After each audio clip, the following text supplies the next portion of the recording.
Welcome.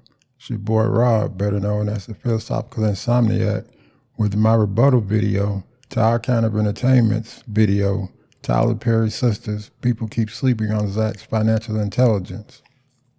All right, my guy, I appreciate you noticing and mentioning the comment I left for your video about Zach.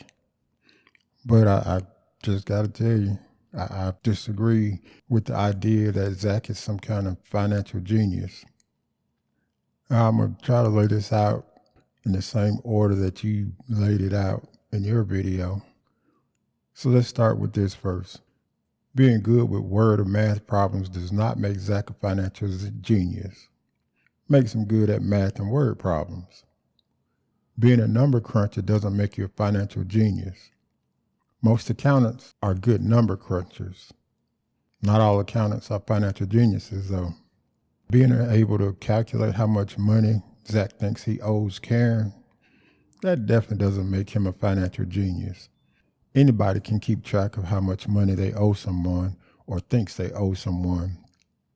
There's a lot of crackheads that are really good at keeping numbers and figures straight, but there's not a lot of crackheads that are financial geniuses.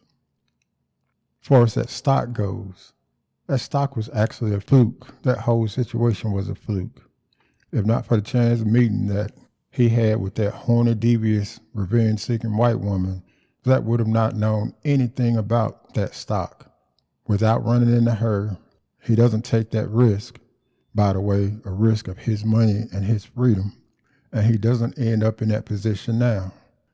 It's not that Zach was reading the Wall Street Journal daily using his financial knowledge to make investment decisions. Zach got lucky. Thus, he fell ass backwards into some money. Being able to read and understand and follow information and instructions given to him by a financial advisor doesn't make him a financial genius. Nor does being able to regurgitate memorized information to the SEC agent make him a financial genius. That was actually a survival instinct. Zach knew that if he couldn't memorize and regurgitate that information to the SEC agent properly, his ass was going to prison. Now let's continue. Zach putting his money into the financial institution, and more specifically, the branch of the financial institution where Sabrina and Maurice work, is definitely not a financial genius move.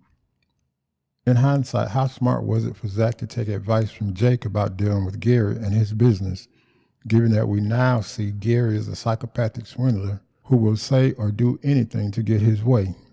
That doesn't scream financial genius.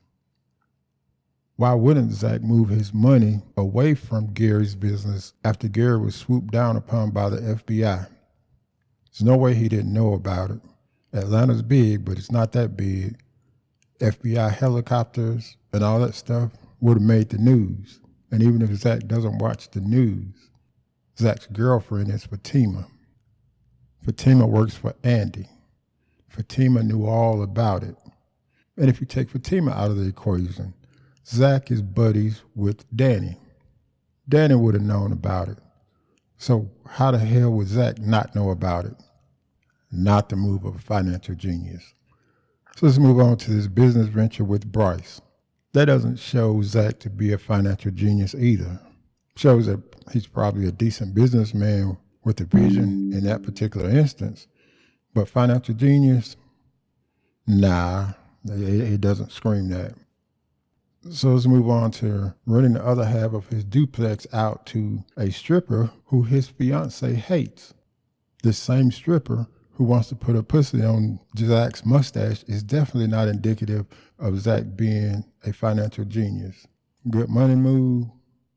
Maybe yes, but maybe no, considering she doesn't always pay on time and constantly tries to use her vagina as a form of currency.